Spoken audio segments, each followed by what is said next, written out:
오늘의 말씀은 사도행전 7장 37절부터 53절까지 말씀입니다. 이스라엘 자손에 대하여 하나님이 너희 형제 가운데서 나와 같은 선지자를 세우리라 하던 자가 곧 이 모세라. 시내 산에서 말하던 그 천사와 우리 조상들과 함께 광야 교회에 있었고 또 살아있는 말씀을 받아 우리에게 주던 자가 이 사람이라. 우리 조상들이 모세에게 복종하지 아니하고자 하여 거절하며 그 마음이 도리어 애굽으로 향하여 아론더러 이르되 우리를 인도할 신들을 우리를 위하여 만들라. 애굽 땅에서 우리를 인도하던 이 모세는 어떻게 되었는지 알지 못하노라 하고, 그때에 그들이 송아지를 만들어 그 우상 앞에 제사하며 자기 손으로 만든 것을 기뻐하더니 하나님이 외면하사 그들을 그 하늘의 군대에 섬기는 일에 버려 두셨으니, 이는 선지자의 책에 기록된 바 이스라엘의 집이여 너희가 광야에서 40년간 희생과 제물을 내게 드린 일이 있었느냐. 몰록의 장막과 신 렙판의 별을 받들었음이요 이것은 너희가 절하고자 하여 만든 형상이로다. 내가 너희를 바벨론 밖으로 옮기리라 함과 같으니라. 광야에서 우리 조상들에게 증거의 장막이 있었으니 이것은 모세에게 말씀하신 이가 명하사 그가 본 그 양식대로 만들게 하신 것이라. 우리 조상들이 그것을 받아 하나님이 그들 앞에서 쫓아내신 이방인의 땅을 점령할 때에 여호수아와 함께 가지고 들어가서 다윗 때까지 이르니라. 다윗이 하나님 앞에서 은혜를 받아 야곱의 집을 위하여 하나님의 처소를 준비하게 하여 달라고 하더니 솔로몬이 그를 위하여 집을 지었느니라. 그러나 지극히 높으신 이는 손으로 지은 곳에 계시지 아니하시나니 선지자가 말한 바 주께서 이르시되 하늘은 나의 보좌요 땅은 나의 발등상이니 너희가 나를 위하여 무슨 집을 짓겠으며 나의 안식할 처소가 어디냐. 이 모든 것이 다 내 손으로 지은 것이 아니냐 함과 같으니라. 목이 곧고 마음과 귀에 할례를 받지 못한 사람들아, 너희도 너희 조상과 같이 항상 성령을 거스르는도다. 너희 조상들이 선지자들 중에 누구를 박해하지 아니하였느냐. 의인이 오시리라 예고한 자들을 그들이 죽였고 이제 너희는 그 의인을 잡아 준 자요 살인한 자가 되나니 너희는 천사가 전한 율법을 받고도 지키지 아니하였도다 하니라. 자, 이 사도행전 7장은 스데반 집사의 이 항변, 즉 지금 이 사내들인 공회에 그 공회원들에게 신문을 받으면서 자기의 변호 비슷하게 하는 것인데, 여기에서 이 변호를 할 때 이들이 이 스데반 집사가 자기의 옳은 것, 자기의 억울한 것 이런 걸 말하는 것이 아니라 담대하게 이스라엘의 역사와 하나님의 말씀을 전하고 있습니다. 자, 앞서서 이 스데반 집사가 크게 세 명에 대해서 언급을 했습니다. 아브라함, 요셉, 모세. 자, 아브라함, 요셉, 모세를 언급하면서 스데반 집사가 강조한 것은 뭐냐면 하나님은 언약하시는 하나님이시고 또한 그 언약을 반드시 지키시는 분이시다 하는 것을 강조했습니다. 자, 그 내용을 이제 마무리한 다음에 이제 누구에 대해서 얘기하냐면 이스라엘 백성들에 대해서, 지금 이 사내들인 공회 회원들의 조상인 이스라엘 백성들에 대해서 이야기를 시작합니다. 근데 이 두 이야기가 대조가 돼요. 자, 하나님은 어떤 분이시라는 것을 스데반 집사가 지금까지 아브라함의 인생, 아브라함의 부르심, 또 요셉의 그 고난 가운데서도 하나님께서 그를 들어 사용하신 일, 그리고 모세가 120년을 살면서 처음에 40년은 애굽 왕실에서 세계에서 가장 높은 수준의 학문을 배웠으나 그 다음에 40년은 광야에서 유랑 생활을 했고 마지막 40년은 하나님께서 세우신 이스라엘의 지도자로서 생활을 했는데, 자, 그런 아브라함과 요셉과 모세의 인생을 통해서 하나님께서 그들에게 언약하시고 그 언약하신 말씀을 반드시 지키셨다 하는 내용을 강조했다면, 이제 오늘 본문에서는 이스라엘에 대해서 어떤 부분을 강조하고 있습니까? 언약에 신실하지 못한 이스라엘. 지금 스데반 집사가 의도적으로 아주 세밀한 구조를 통해서 이 사내들인 공회 앞에서 그 공회원들이 들으라고 하는 얘기인데, 먼저 뭘 얘기했어요? 하나님의 신실하심. 자, 하나님의 신실하심에 대해서 들을 때 아마 이 사내들인 공회 회원들은 이렇게 반응했을 겁니다. 마음속으로 이렇게 생각했을 거예요. 맞지. 맞아. 제대로 공부했구나. 구약에 대해서, 율법에 대해서 제대로 알고 있구나. 이렇게 생각했을 겁니다. 그런데 오늘 지금 이 본문에 나오는 말을 딱 했을 때 이 사내들인 공회 회원들의 마음은 아주 불쾌했을 거예요. 왜 그렇습니까? 언약의 신실하신 하나님과 대조가 되는 이스라엘의 완악함. 그들은 하나님의 그 말씀을, 그 언약을 따라 살지 않고 도리어 우상을 섬기고 또 그것을 책망하는, 또 하나님의 말씀을 전하는 선지자들을 박해하고 죽여왔던 그 역사를 이야기하니까 그들의 마음이 매우 불쾌하고 화가 났을 것입니다. 스데반 집사는 오늘 하나님과의 언약에 신실하지 못한 이스라엘의 실패에 대해서 이렇게 세 가지를 지적하며 얘기합니다. 첫 번째는 이스라엘 백성들이 모세에게 복종하지 않았다. 자, 여러분, 여기에서 모세에게 복종하지 않았다는 것은 결과적으로 누구에게 복종하지 않았다는 것을 말합니까? 하나님께 복종하지 않았다. 왜? 지금 모세를 이야기하는 이유가 있어요. 우리 생각에는 그냥 직접적으로, 다이렉트로 이스라엘이 하나님을 배반했다, 이스라엘이 하나님의 말씀에 순종하지 않았다, 이렇게 말하면 좋을 것 같은데 그렇게 하지 않고 누구를 들었습니까? 모세를 복종하지 않았다. 모세에게 복종하지 않았다. 자, 그런데 그 말을 시작하기 전에 37절에서 이런 얘기를 하죠. 이스라엘 자손에 대하여 하나님이 너희 형제 가운데서 나와 같은 선지자를 세우리라 하던 자가 곧 이 모세라. 자, 하나님께서 나와 같은 선지자를 세우시리라, 이 말씀을, 이 말을 한 사람은 하나님이십니까? 모세입니까? 모세죠. 나와 같은 선지자가 하나님일 수는 없잖아요. 모세가 자기의 입으로 뭐라고 했냐면, 우리가 얼마 전에 신명기 말씀 공부했잖아요. 신명기의 마지막 부분에서 모세가 유언을 남기면서 이스라엘 백성들에게 이렇게 말합니다. 하나님께서 때가 이르면 나와 같은 선지자 한 명을 너희에게 보내시리라. 왜 스데반 집사가 모세가 말한 나와 같은 선지자를 얘기하는지를 알겠죠? 지금 이 흐름이 뭐냐면, 하나님께서 너희를 깨닫게 하시기 위해서, 언약에 신실하지 못한 너희에게 하나님께서 경고하시기 위해서 모세 때로부터 해서 계속 선지자를 보내셨는데, 너희가, 자, 오늘 본문의 끝부분에서 스데반 집사가 이렇게 얘기하죠. 너희가 그 모든 선지자들을 박해하고 죽였다. 스데반 집사는 지금 자신이 하나님의 말씀을 대언하고 있고 자신이 복음을 증거하고 있기 때문에 자신도 이 악한, 완악한 이스라엘 사람들에게 박해를 당하고 죽을 것임을 알았습니까? 몰랐습니까? 알고 있다는 거죠. 그래서 지금 이스라엘 역사를 쭉 짚어가면서 모세 때로부터 지금까지, 나에 이르기까지 하나님의 말씀을 전하고 너희의 그 완악함에 대해서 하나님의 징계의 말씀을 전하는 그러한 선지자들을 너희가 지금까지 항상 박해해왔고, 심지어 어떻게 했다는 거요? 죽였다는 거죠. 그 이야기를 지금 하고 있는 것입니다. 두 번째, 자, 첫 번째는 모세에게 복종하지 않았다 이야기를 했고, 두 번째는 너희의 마음이 도리어, 이스라엘의 마음이 도리어 애굽으로 향했다. 그리고 세 번째는 무엇입니까? 아론을 압박해서 우상을 만들고 그 앞에 제사하며 기뻐했다.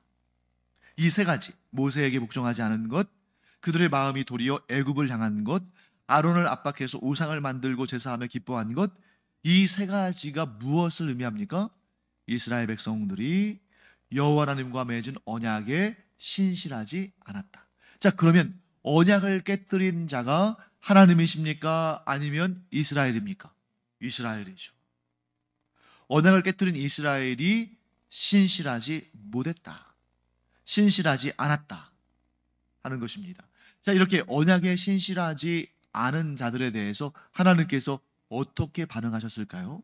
42절 말씀에 이렇게 말씀하고 있죠. 하나님이 외면하사 그들을 그 하늘의 군대에 섬기는 일에 버려두셨으니. 자, 이 말씀은 바울이 로마서에서 하는 말씀과 일맥상통하죠. 사람들이 하나님 앞에 불의를 행하고 도무지 회개하지 않고 돌아설 마음을 품지 않으니까 하나님께서 그들을 그 죄악 가운데 버려두셨다. 자, 하나님께 있어서는 최악의 징계가 버려두시는 것이다. 도리어 야고보 사도가 증언하는 것처럼 하나님의 자녀들이 징계를 받지 않는다면 그것은 하나님의 자녀가 아닌 것이다. 하나님은 도리어 그 자녀들에게 그들을 사랑하셔서 징계하시기를 즐겨 하신다. 그러므로 너희가 하나님의 징계를 받을 때는 슬퍼하거나 낙심하지 말고 도리어 감사하고 기뻐하라. 자, 이스라엘 백성들이 하나님을 섬기지 않고 하나님과 맺은 언약을 파괴하니까 하나님께서 그들을 외면하시고 그들을 내버려 두셨는데 그 현상이 뭐냐면 하늘의 군대에 섬기는 일. 자, 보통 우리가 하늘의 군대 하면 좋은 의미로 들립니까? 좀 좋지 않은 의미로 들립니까? 좀 좋은 의미로 들리잖아요. 하늘의 천군 천사. 근데 여기서는 그런 뜻이 아니에요. 하늘의 군대에 섬기는 일이라는 것은 뭐냐면 여기서 말하는 하늘의 군대는 조금 좁은 범위로 말한다면 별을 의미하는 것입니다. 하늘의 천체들. 조금 넓게 얘기한다면 뭘까요? 우상 숭배를 의미하는 거예요.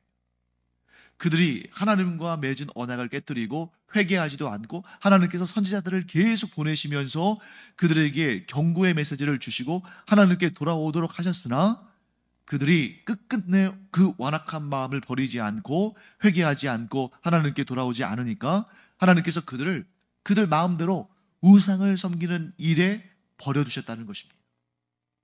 자, 그럼 그 밑에 볼까요? 이는 선지자의 책에 기록된 바 이스라엘의 집이여 너희가 광야에서 40년간 희생과 제물을 내게 드린 일이 있었느냐. 여러분, 이 말씀에 대해서 이스라엘 백성들은 되게 억울했을 것 같아요. 왜?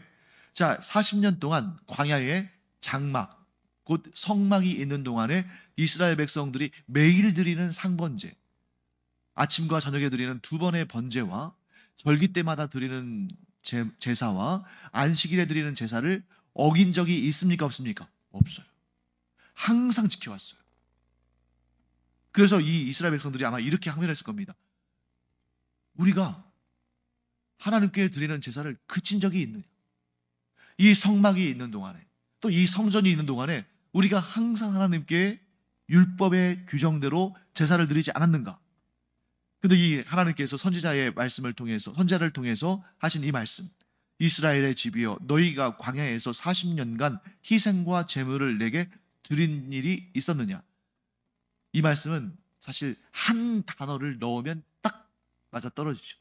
그 한 단어가 뭐겠어요? 진심으로, 전심으로, 진정으로, 이런 단어들이겠죠. 이렇게 말할 수 있습니다. 이스라엘의 집이여 너희가 진정으로 광야에서 40년간 희생과 제물을 내게 드린 일이 있었느냐? 이스라엘의 집이여 너희가 광야에서 40년간 전심으로 희생과 제물을 내게 드린 일이 있었느냐? 이 사람들이 양다리를 걸치고 있었다는 거죠. 하나님을 섬기는 일을 하면서 동시에 우상도 섬기는 일을 하는. 자, 그런데 어느 쪽이 진심일까요? 자, 이스라엘 백성들이 하나님과 우상을 겸하여 섬겼다면 하나님을 섬기는 일이 진심일까요? 우상을 섬기는 일이 진심일까요? 그들에게 있어서 진심은 우상을 섬기는 일이었습니다. 왜요? 하나님은 하나님과 우상을 겸하여 섬기는 것을 하나님을 섬기는 것이라고 인정하지 않으시고 분명히 그 뜻을 밝히셨으니까. 그렇기 때문에 우상을 섬기는 일이 그들에게는 진심이었습니다. 43절 말씀 볼까요? 구체적인 예가 나오죠. 몰록의 장막과 신 레판의 별을 받들었으며. 자, 몰록 신은 여러분들이 자주 들으셨죠. 몰록, 몰렉이라고도 하고 몰록이라고도 합니다. 이 몰록 신, 몰렉 신은 암몬 민족 암몬이라는 족속을 중심으로 시작된 우상 숭배인데, 자, 고대의 구약 시대에 뭐 암몬, 모압, 또 뭐 다양한 아람, 다양한 나라들이 있잖아요. 이 나라들에서 섬긴 신들은 한 나라에서만 섬겨진 게 아니에요. 예를 들면 몰록 같은 경우는 암몬의 주신이지만 그것을 암몬 족속만 섬기는 것이 아니라 모압 족속도 섬기고 에돔 족속도 섬기고 가나안 족속도 섬기고 히위 족속도 섬기고 헷 족속도 섬기고 다 섬기는 거예요. 왜? 그들은 기본적으로 어떤 신관을 가지고 있습니까? 다신관을 가지고 있으니까. 이 몰록 신은 뭘로 유명합니까? 자기의 자식을 죽여서 신에게 바치는 그 일로 아주 악명이 높죠. 자, 반면에 그 다음에 신 레판에 비유했을 때 레판, 처음 들어보시죠? 레판. 이거 뭐냐면 여러분들이 이 신 이름을 말할 때 레나, 라나, 르나 이러한 발음, 약간 그 L 발음이죠. 이런 발음이 나오는 이름이 나오면 어떤 식으로 여러분들이 유추하시면 좋으냐면 이집트 신이구나.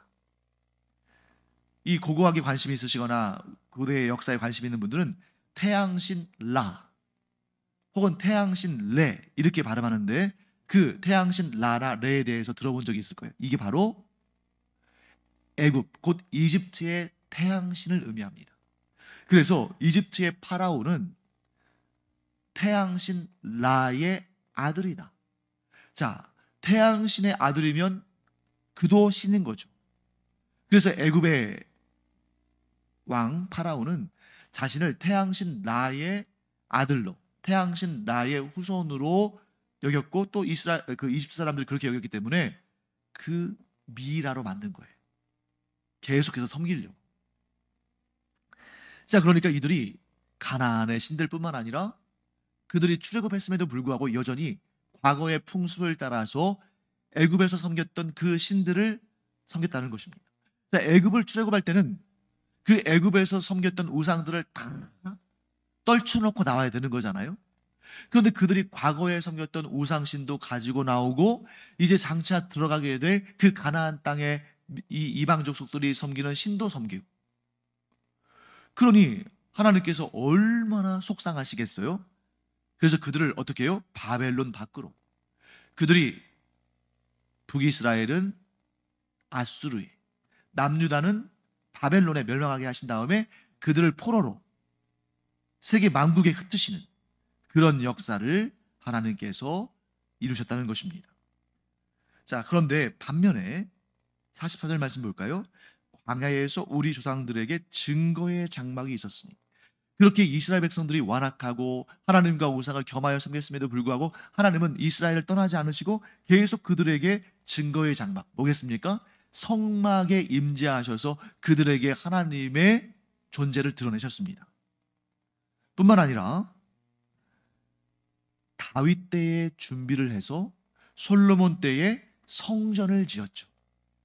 하나님께서 성전에 임재하셔서 이스라엘 백성들에게 계속 하나님이 그들의 하나님이심을 증거하셨어요. 그런데 48절, 그러나 지극히 높으신 이는 손으로 지은 곳에 계시지 아니하시나니 선지자가 말한 바 주께서 이르시되 하늘은 나의 보좌요 땅은 나의 발등상이니 너희가 나를 위하여 무슨 집을 짓겠으며 나의 안식할 처소가 어디냐.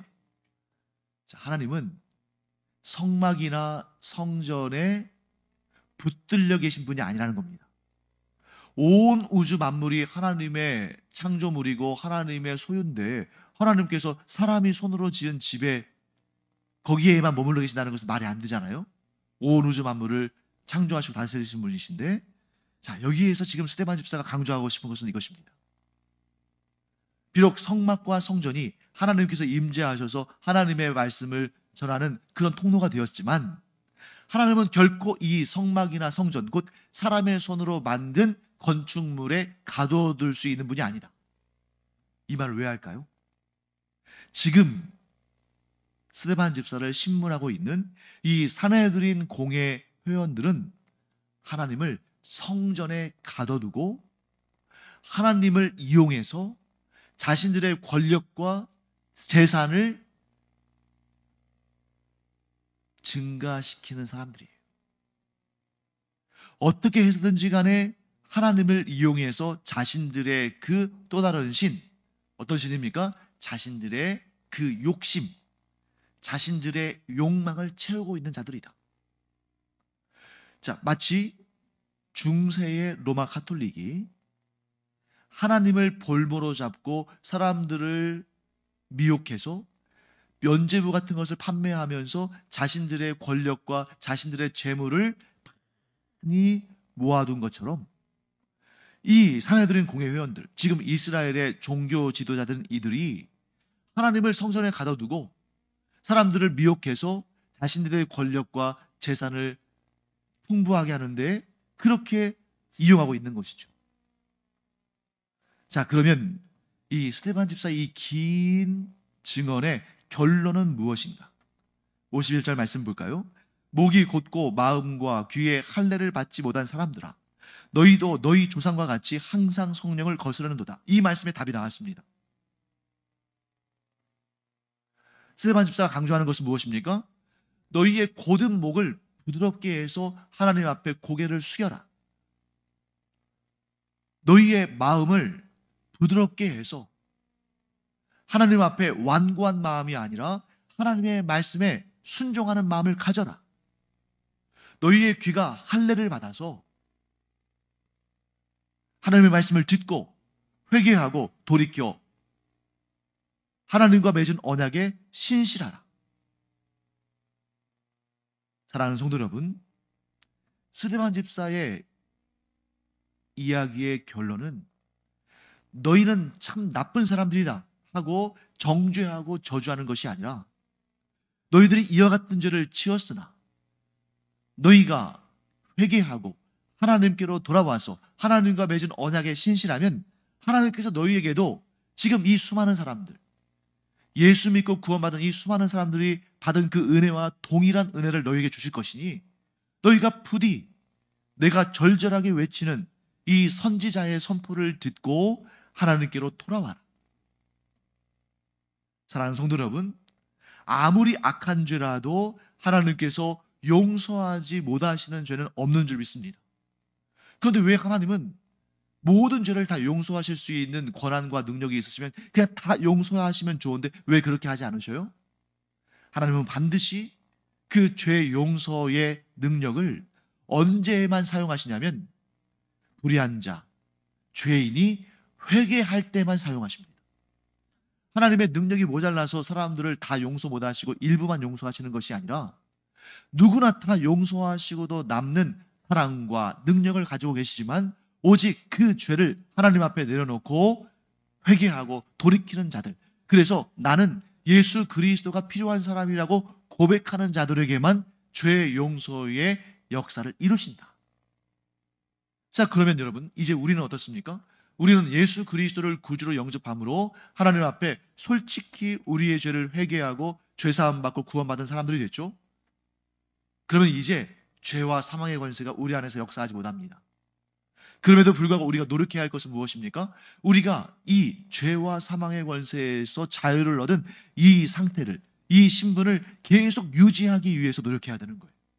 그게 바로 우리가 경건에 힘써야 되는 이유입니다. 만일 우리가 그렇게 깨어있지 않으면 여기에 있는 이 사내들인 공회 회원들과 다를 바가 없을 거예요. 자, 53절 말씀 볼까요? 너희는 천사가 전한 율법을 받고도 지키지 아니하였도다. 이 말씀이 우리에게도 그대로 적용될 수 있습니다. 너희는 예수 그리스도를 통한 구원을 받고도 그 구원에 머물러 있지 않고 박차고 나왔다. 이런 말씀을 듣는다면 얼마나 그것이 두려운 일입니까? 여러분과 제가 노력할 일은 죄와 사망의 권세로부터 벗어나려고 노력하는 것이 아니라, 왜? 우리는 이미 예수 그리스도의 권세로, 십자가의 죽으심과 부활의 권세로 죄와 사망의 권세로부터 자유를 얻은 줄 믿습니다. 우리가 노력할 것은 뭐예요? 계속 이 상태에 머물러 있기를, 이 은혜 밖으로 나가지 않기를.